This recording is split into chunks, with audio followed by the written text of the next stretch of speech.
صلی علی رسول الکریم اما بعد اعوذ باللہ من الشیطان الرجیم بسم اللہ الرحمن الرحیم قل ان کنتم تحبون اللہ فاتبعونی یحببکم اللہ ویغفر لکم ذنوبکم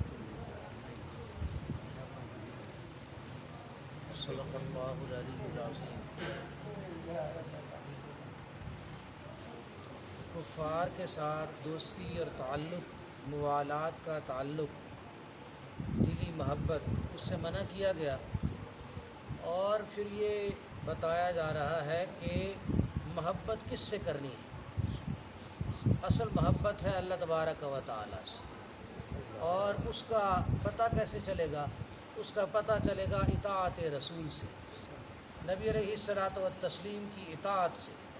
اگر نبی علیہ الصلاۃ والتسلیم کی اطاعت ہے تو پھر محبت بھی ہے، پھر رسول اللہ صلی اللہ علیہ وسلم کی بھی محبت ہے، اور اللہ تبارک و تعالیٰ کی بھی محبت ہے، اور پھر اس پہ اللہ تبارک و تعالیٰ نوازیں گے، اللہ تبارک و تعالیٰ خود محبت کریں گے، اور اللہ تبارک و تعالیٰ مغفرت فرما دیں گے۔ تو اس لیے فرمایا قل، اے میرے پیغمبر آپ کہہ دیجئے، ان کنتم تحبون اللہ، اگر تم اللہ تبارک و تعالیٰ سے محبت کرتے ہو، فاتبعونی، تو پھر میری اتباع کرو، چونکہ میں رسول اللہ ہوں، اس لیے اتباع میری کرو۔ دیکھیں محبت جو ہے یہ ایک مخفی چیز ہے، ایک مخفی خزانہ ہے، ایک مخفی اور چھپی ہوئی چیز ہے۔ اب کیسے پتہ چلے گا محبت ہے یا نہیں ہے؟ تو جب ظاہری طور پر اس کا کچھ نہ کچھ حق ادا کیا جائے گا تو پھر پتہ چلے گا، کوئی نہ کوئی قربانی دی جائے گی تو پھر پتہ چلے گا۔ جیسے لوگ کہتے ہیں نا کہ محبت میں چاند تارے توڑ لاؤں گا، تو چاند تارے توڑنے کی بات نہیں ہے، بات یہ کہ کچھ کر کے دکھاؤ، جس چیز کی ضرورت ہے جو وہ نبھا کے دکھاؤ۔ جیسے سارے مسائل ہیں سارے، جیسے ایک ہوتا ہے مجنو چوری والا، اور ایک مجنو ہے خون والا۔ وہ کیا واقعہ ہے؟ کہتے ہیں کہ لیلا کو کسی نے کہا کہ تمہارا ایک جو ہے نا مجنو، وہ بیٹھا ہوا ہے وہاں پہ، اور وہ چوری کھا کھا کے بڑا ہٹا کٹا ہو گیا، اور چوری اس کو ملتی ہے تو وہ تو بڑا ہٹا کٹا ہو گیا۔ اس نے کہا اب پتہ چلے گا کہ چوری کھانے والا کون ہے اور خون دینے والا کون ہے، قربانی دینے والا کون ہے۔ چنانچہ جس پیالے میں چوری بیچتی تھی وہ، اس نے کہا کہ اس پیالے میں مجنو سے کہنا کہ خون دے، اب خون نکال کے دے۔ جب اس سے کہا گیا کہ اس پیالے میں اب آپ نے خون نکال کے دینا ہے، تو وہ کہنے لگا کہ میں تو چوری والا ہوں، وہ جو خون دینے والا ہے وہ آگے بیٹھا ہے، جس کے حصے کی چوری میں کھا رہا تھا۔ تو اس کے پاس گئے اور اس نے کہا نچوڑ لو جتنا ہے خون، وہ تو مر چکا تھا پہلے ہی۔ تو کچھ لوگ ہیں جو کہتے ہیں نا کہ میٹھا میٹھا ہپ ہپ، کڑوا کڑوا تھو تھو، یہ نفس کو جو باتیں کڑوی لگتی ہیں کہتے ہیں نہیں نہیں نہیں، اس پہ ہم نے عمل نہیں کرنا۔ نفس کو جو باتیں ایسی لگتی ہیں نا، جو اچھی لگتی ہیں، کہتے ہیں ہاں واہ بھائی واہ، حلوہ کھانے کی بات کریں، جہاد پہ جانے کی بات نہ کریں۔ یہ تو ایسے نہیں ہے، بلکہ حقیقت یہ ہے کہ جو خون دینے والا ہے، جو قربانی دینے والا ہے، اصل وہ ہے محبت کرنے والا۔ اس لیے کہا گیا فاتبعونی، میری اتباع کرو، اتباع۔ اور دیکھیے اتباع جو ہے نا، کہتے ہیں نا جنید بغدادی رحمۃ اللہ تعالیٰ علیہ کے پاس ایک آدمی گیا، ان کا مرید ہوا، اور پھر ان سے کہنے لگا، کچھ دن کے بعد کہنے لگا کہ میں تو جاتا ہوں جی۔ کیا وجہ ہوئی؟ کہنے لگا کہ مجھے تو کوئی چیز نظر نہیں آئی، کوئی نظر نہیں آئی۔ جیسے آج کل شوبدہ بازی سے کر کے دکھاتے ہیں، کوئی ایسے ایسے آپ نے ویڈیو دیکھی ہوگی، آج وہ ایسے ایسے کرنٹ لگا رہے ہیں، کرنٹ والے پی رہے ہیں آج کل۔ کیا ہے کہ کرنٹ لگا رہے ہیں، اور وہ مرید جو ہے نا وہ چکر کاٹ رہا ہے، گھوم رہا ہے، اور وہ جناب ایسے گھوم رہا ہے اور کروٹیں اپنی تبدیل کر رہا ہے اور ایسے گھومتا جا رہا ہے۔ بڑے عجیب عجیب کام ہے۔ کیا ہے کہ پیر کے ساتھ ہاتھ ملایا اور پیر نے کرنٹ کا جھٹکا دیا. یہ دیکھیں یہ کیا تماشے بنا رکھے ہیں. اللہ پاک محفوظ فرمائے. اصل کیا ہے؟ تو وہ کہنے لگا کہ مجھے کوئی چیز نظر نہیں آئی. کیسی چیز؟ کوئی کرامت میں دیکھنا چاہتا ہوں. تو کہنے لگے کہ اتنے دنوں سے تو جو یہاں رہ رہا تھا کوئی چیز تجھے، کوئی کام ہمارا خلاف سنت نظر آیا؟ کہنے لگا نہیں جی خلاف سنت تو نظر نہیں آیا. انہوں نے کہا یہی کرامت ہے، یہ سب سے بڑی کرامت ہے. اتباع رسول اللہ جو ہے یہ سب سے بڑی کرامت ہے. سبحان اللہ. الاستقامہ، استقامت ہے یہ. خیر من الکرامہ، بلکہ خیر من الف کرامہ. یہ تو 1000 کرامتوں سے جو ہے نا بہتر ہے استقامت. آپ دیکھیں گے صحابہ کے چند واقعات ہیں صرف جس میں صحابہ کی کرامت ہے، لیکن صحابہ کی کرامات نہیں ایسی جو اس طرح کی کرامات جس طرح کے لوگ کہتے ہیں نا، اس طرح کی کرامات صحابہ کی نہیں ہے، بلکہ صحابہ کی استقامت ہے. صحابہ کی جو سب سے بڑی کرامت نظر آتی ہے وہ کیا ہے؟ وہ استقامت ہے اور وہ اتباع رسول اللہ ہے. دین پہ مر مٹنا، نبی علیہ الصلوۃ والتسلیم کے طریقے پہ مر مٹنا، یہ ہے کرامت. تو اس لیے کہا گیا کہ فاتبعونی، میری اتباع کرو. یحببکم اللہ، پھر اللہ پاک بھی تم سے محبت کرے گا. جس کو اللہ پاک محبت کرے اسے اور کیا چاہیے؟ فرمایا وَيَغْفِرْ لَكُمْ ذُنُوبَكُمْ، اور تمہاری خاطر تمہارے گناہ بخش دے گا. لکم، تمہاری خاطر. اللہ پاک گناہ کس لیے؟ تمہاری خاطر تمہارے گناہ بخش دے گا. واللہ غفور الرحیم، اور اللہ بہت بخشنے والا، بڑا رحم کرنے والا ہے. قل، اے میرے پیغمبر فرما دیجیے، اطیعوا اللہ والرسول، اللہ ہی کی اطاعت کرو اور رسول اللہ کی اطاعت کرو. کہ اللہ تعالیٰ کی اطاعت کیا ہے؟ رسول اللہ کی اطاعت ہے. رسول اللہ کی اطاعت کرو گے اللہ کی اطاعت ہوگی. فَإِن تَوَلَّوْا، پھر اگر یہ رخ پھیرتے ہیں، فَإِنَّ اللَّهَ لَا يُحِبُّ الْكَافِرِينَ، فرمایا پھر اگر رخ پھیرو گے تو اللہ تبارک و تعالیٰ کافروں سے محبت نہیں کرتا. اللہ تبارک و تعالیٰ کافروں سے محبت نہیں کرتا. یعنی پھر تو کافروں والا معاملہ ہو گیا نا. جس نے اطاعت نہیں کرنی، جس نے اطاعت نہیں کرنی تو وہ کافروں والا معاملہ ہو گیا. اس لیے فرمایا کہ اللہ پاک کافروں سے محبت نہیں کرتا. ان اللہ اصطفیٰ آدم ونوحا وآل ابراہیم، یقیناً اللہ تبارک و تعالیٰ نے آدم علیہ الصلوۃ والتسلیم کو چنا، نوح علیہ السلام کو چنا، آل ابراہیم کو چنا، آل عمران کو چنا، علی العالمین، جہان والوں پر. یعنی ہر کسی کو اپنے اپنے زمانے میں فضیلت حاصل ہوئی. ذریۃ بعضھا من بعض، یہ ایک دوسرے کی اولادیں ہیں، ایک دوسرے کی اولادیں ہیں. واللہ سمیع علیم، اور اللہ تبارک و تعالی خوب سننے والا، ہر کسی کے سننے والا، ہر کسی کے احوال کو جاننے والا ہے. ایک دوسرے کی اولادیں جو کہا نا، ذریۃ بعضھا من بعض، اس کا یہ بھی مطلب ہے کہ یہ ایک دوسرے کے ساتھ ملتے ہیں، یعنی خصلتوں میں ملتے ہیں، عادات میں ملتے ہیں، عادات میں ملتے ہیں، اور خاندان بھی ملتے تھے. فرمایا اذ قالت امرأۃ عمران، اب اس پہ واقعہ سنو. اور جو عیسائیوں نے بنا رکھا تھا، عیسائیوں نے نظریہ بنا رکھا تھا کہ اللہ تبارک و تعالیٰ ایک جز ہے، عیسیٰ علیہ السلام ایک جز ہے، اور مریم ایک جز ہیں، اور یہ جز جو ہے ان اللہ ثالث ثلاثہ، اللہ تین کا تیسرا ہے. یہ اجزاء ملتے ہیں تو اللہ پاک بنتا ہے. معاذ اللہ ثم معاذ اللہ. تو حضرت مریم کو یہ جز بنا رکھا تھا. حضرت مریم کو خدا سمجھتے تھے، حضرت عیسیٰ علیہ السلام کو خدا سمجھتے تھے. اللہ تبارک و تعالیٰ نے فرمایا کہ تمہیں وہ قصہ بتاتے ہیں کہ مریم جب پیدا ہوئیں اور ان کی پرورش کیسے ہوئی، یہ بتاتے ہیں تاکہ تمہیں سمجھ آ جائے کہ جس کے لیے دعائیں کی جا رہی ہیں اور جس کے لیے کفالت کا بندوبست کیا جا رہا ہے، قرآن اندازی ہو رہی ہے، وہ الہ نہیں، وہ خدا نہیں ہے. اذ قالت، فرمایا وہ وقت یاد کیجئے اس قصے کو پڑھیے جب امراۃ و عمران نے کہا، عمران کی بیوی، انہوں نے کہا، ان کا نام حنا تھا، حنا، اور عمران جو تھے یہ بیت المقدس کے امام تھے۔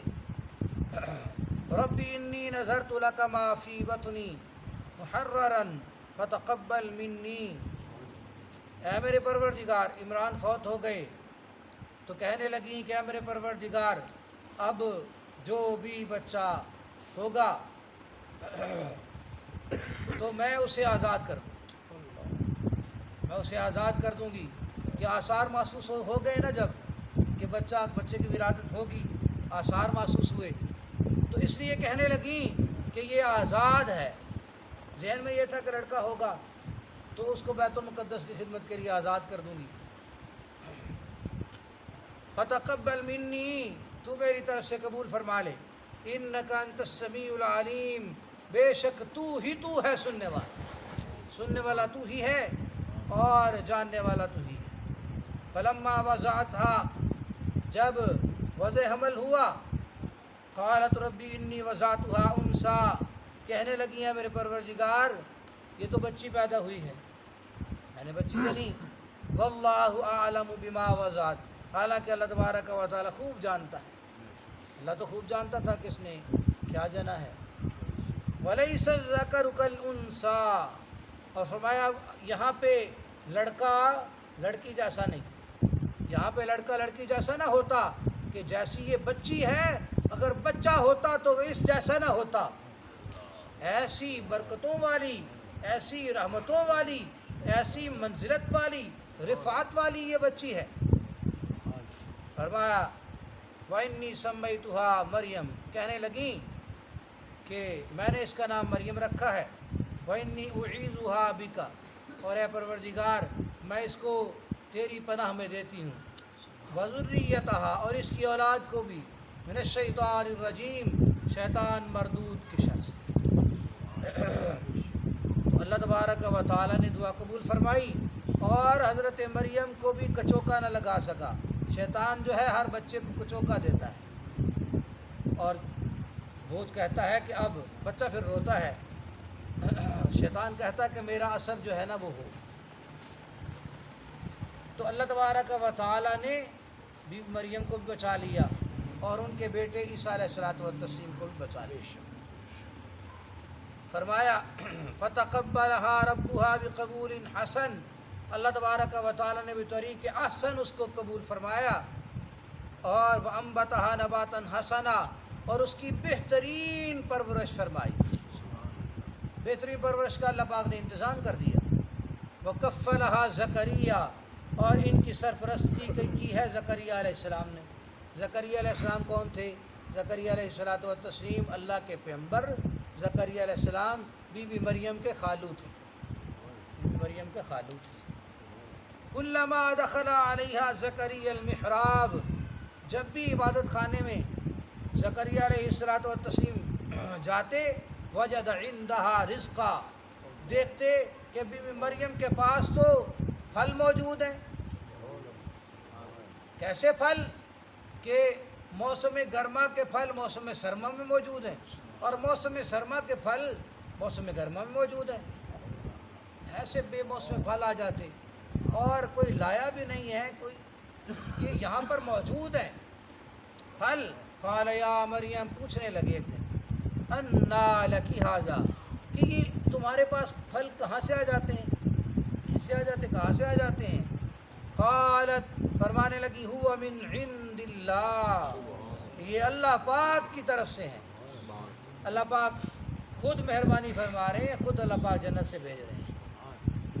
ان اللہ یرزق من یشاء بغیر حساب، بے شک اللہ تبارک و تعالی جسے چاہتا ہے بغیر حساب کے رزق دیتا ہے۔ اب جب یہاں سے یہ اتنے واقعہ سے یہ پتہ چلا کہ حضرت مریم علیہ السلام ان کی والدہ دعائیں مانگ رہی تھی، کیا دعائیں مانگ رہی تھی؟ دعائیں مانگ رہی تھی یا اللہ اس کو شیطان کے شر سے بچا، دعائیں مانگ رہی تھی۔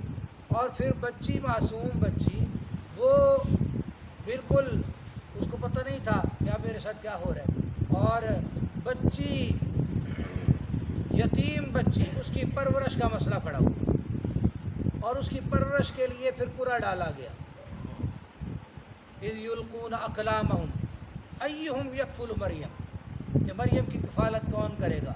تو قرعہ جو ہے وہ حضرت زکریا کے نام نکلا۔ حضرت زکریا پانی کے بہاؤ پہ قلمیں چلی سب، اور حضرت زکریا نے جو قلم ڈالی وہ پانی کے بہاؤ کے خلاف چلی۔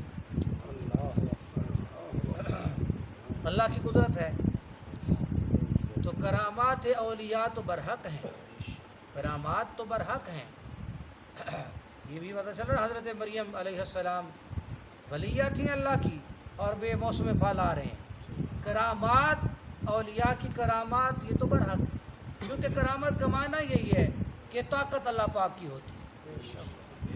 اب حضرت مریم کی طاقت نہیں تھی، بلکہ اللہ تبارک و تعالیٰ کی طاقت تھی، اللہ پاک بھیج رہا تھا۔ کرامات اولیاء برحق ہیں، لیکن اس کی وجہ سے یہ نہیں ہوتا کہ ولی کو ہی خدا بنا دیں، ایسا نہیں ہے۔ ولی کو حاجت روا بنا دیں، ولی کو ہی مشکل کشا بنا دیں، ایسا نہیں ہے۔ اور کسی ولی نے یہ نہیں کہا، جتنی بھی کرامات جو قرآن میں ہیں، احادیث میں ہیں، اور جو بعد میں اولیاء گزرے ہیں، کسی ولی نے یہ نہیں کہا کہ میری عبادت کرنا، مجھے پکارنا، میں حاجت روا ہوں، میں مشکل کشا ہوں۔ کسی اللہ کے ولی نے یہ نہیں کہا۔ لوگوں کو پھر پتہ نہیں کہاں سے مغالطہ لگ جاتا ہے۔ کسی نے لکھا ہوا تھا کہ یہ پاکستان والے، ہمارے ہندوستان والے پاکستان، یہ کیسے مسلمان ہیں کہ جن کو یہ سمجھانا پڑتا ہے کہ اللہ کے سوا مشکل کشا کوئی نہیں، کیسے مسلمان ہیں۔ اللہ تبارک و تعالی عمل کی توفیق نصیب فرمائے۔ ہنالک دعا زکریا ربہ، قرآن کی اللہ پاک سمجھ نصیب فرمائے۔ لوگ قرآن پڑھتے بھی ہیں، واقعہ سن بھی دیتے ہیں، اور خطیب حضرات کئی جو ہے نا بیان کرتے ہی رہتے ہیں، لیکن لوگ پھر بھی اس کی روح تک نہیں پہنچتے کہ قرآن اصل میں کہتا کیا ہے۔ فرمایا جب زکریا علیہ الصلوۃ والتسلیم نے دیکھا کہ بے موسم پھل آتے ہیں اللہ پاک کی طرف سے، تو یقین تو پہلے ہی کامل تھا، لیکن اللہ کی رحمت کو متوجہ پا کے اور زیادہ یقین میں اضافہ ہوا، اور ہنالک ادھر ہی دعا، ادھر ہی مانگنے لگے زکریا ربہ، زکریا علیہ السلام ادھر ہی اپنے پروردگار سے مانگنے لگے۔ اب زکریا علیہ السلام پیغمبر ہیں، حاجت روا نہیں ہے، مشکل کشا نہیں ہے، اولاد نہیں ملی، کس سے مانگ رہے ہیں؟ اللہ سے۔ فرمایا قال رب ہب لی، کہنے لگے میرے پروردگار مجھے بخش دے، ہب لی، ہبہ کر، مہربانی فرما، عنایت فرما، من لدن کا اپنی طرف سے، ذریۃ طیبہ، اولاد صاف شفاف پاکیزہ ستھری بہترین، انک سمیع الدعاء، یقیناً تو ہی دعاؤں کا سننے والا ہے۔ دعا کس سے مانگ رہے ہیں؟ اللہ پاک سے مانگ رہے ہیں۔ کس ولی نے یہ کہا یا کس نبی نے یہ کہا کہ اللہ سے نہ مانگنا، کسی اور سے مانگنا؟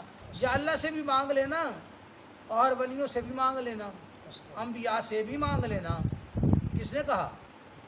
کسی نے نہیں کہا، کسی نے نہیں کہا۔ فنادتہ الملائکہ، تو فرشتوں نے آواز دی، وہو قائم یصلی فی المحراب، نماز پڑھ رہے تھے اپنے عبادت خانے میں، ان اللہ یبشرک بیحییٰ، اللہ تبارک و تعالیٰ آپ کو خوشخبری دیتے ہیں یحییٰ کی۔ اللہ پاک نے آپ کو بیٹا عطا فرما دیا، اور اللہ پاک نے اس کا نام بھی یحییٰ رکھ دیا۔ مصدقا بکلمۃ من اللہ، جو اللہ تبارک و تعالیٰ کی کلمات کی تصدیق کرنے والا ہوگا، وسیداً، سردار ہوگا، حصوراً، ایسا پاک کہ بالکل عورتوں کی طرف اس کا التفات ہی نہیں ہوگا۔ حضرت یحییٰ علیہ السلام نے شادی نہیں کی، شادی انبیاء کی سنت ہے، لیکن حضرت یحییٰ علیہ الصلوۃ والتسلیم نے شادی نہیں کی۔ ایسا لگاؤ تھا اللہ کی عبادت، ہر وقت روتے رہتے تھے، اللہ کی عبادت میں لگے رہتے تھے، ہر وقت اللہ کی عبادت میں لگے رہتے تھے۔ وَنَبِيًّا مِّنَ الصَّالِحِينَ، اور اعلیٰ درجے کے نیکوکار نبیوں میں سے ہوگا، ایسا نبی جو اعلیٰ درجے کے نیکوکاروں میں سے۔ قال رب انا یکون لی غلام، اے میرے پروردگار کہ بچہ کیسے ہوگا، یعنی نشانی سمجھ رہے ہیں. وقد بلغنی الکبر، حالانکہ میں بوڑھا ہو چکا. وامرأتی عاقر، میری بیوی بانجھ ہے. تو کیا اسی بڑھاپے کی اسی صورت میں ہوگا یا ہمیں جوان کر دیا جائے گا؟ قال کذالک اللہ، جواب ملا کہ اللہ پاک فرماتے ہیں اسی طرح ہوگا. اللہ پاک یفعل ما یشاء، اللہ جو چاہتا ہے کرتا ہے، اسی طرح ہوگا. اللہ یفعل ما یشاء، اللہ پاک جو چاہتا ہے وہ کرتا ہے. تو کذالک کا معنی دوسرا یہ معنی یہ ہے جو مولانا حسین رحمۃ اللہ فرماتے ہیں کذالک، یہ اللہ پاک کا کمال ہے. کذالک کاف لبیان الکمال، کہ اللہ کا کمال ہے، اسی طرح سے ہوگا. فرمایا قال رب اجعل لی آیہ، کہنے لگے کہ پروردگار کوئی نشانی. قال آیتک الا تکلم الناس، نشانی آپ کے لیے یہ ہوگی کہ آپ لوگوں سے کلام نہ کر سکیں گے 3 ایام، 3 دن، الا رمزا، سوائے اشارے کے. تو آپ اشارہ فرمائیں گے. وذکر ربک، اور زبان میں ایسا نہیں ہوگا کہ ذکر نہیں، ذکر اذکار سارا کچھ جاری ہوگا. گفتگو جو عوامی گفتگو ہوگی وہ نہیں ہوگی. وذکر ربک کثیرا، اپنے رب کو کثرت سے یاد کیجیے، کثرت سے یاد کیجیے. وسبح بالعشی والابکار، اور شام، صبح شام، ہر وقت اللہ تبارک و تعالیٰ کی پاکیاں بیان کیجیے. تو ثابت کیا ہوا؟ ثابت یہ ہوا کہ حاجت روا بھی اللہ ہی ہے، مشکل کشا بھی اللہ ہی ہے. پیغمبر کو مشکل بنی تو پیغمبر بھی کس سے مانگ رہے ہیں؟ اللہ سے. یہ تو نہیں ہے کہ لے ککڑ تے دے پتر، اور یہ تو نہیں ہے کہ بیری دا بیر اگر گریا پکا، ہاں جی تو پھر جناب کی یہ پتر ہے، یہ پتا گریا تے پھر کچی لیل ٹھٹھی تھا، پتہ نہیں کیا کہتے ہیں، پتہ نہیں کیا. ہمیں تو وہ باتیں آتی نہیں ہیں نا. آتے تو وہ بڑا کو جاتے ہیں نا بھائی، سبھی ابھی یودی حالان ہے، بہت کچھ کہتے ہیں. آتے تو سارا کچھ. وسبح بالعشی والابکار، فرمایا کہ آپ پاکی بیان کیجیے، پاکی بیان کیجیے، صبح و شام اللہ تبارک و تعالیٰ کا ذکر کیجیے. تو اللہ تبارک و تعالیٰ نے یہ واقعات جو بیان کیے، آگے تھوڑی اور آیات آ رہی ہیں انشاءاللہ میں ذکر کروں گا. تو عیسائیوں کے شبہات تھے، ان کا بھی جوابات، ان کے جوابات ساتھ ساتھ ہو رہے ہیں. اور ساتھ ساتھ ہمیشہ کے لیے یہ بتایا جا رہا ہے کہ کوئی پیغمبر، کوئی ولی وہ مختار کل نہیں ہے، حاجت روا نہیں ہے، مشکل کشا نہیں. اللہ تبارک و تعالی ہمیں صحیح معنی میں قرآن و سنت کی سمجھ نصیب فرمائے. وآخر دعوانا الحمدللہ رب العالمین.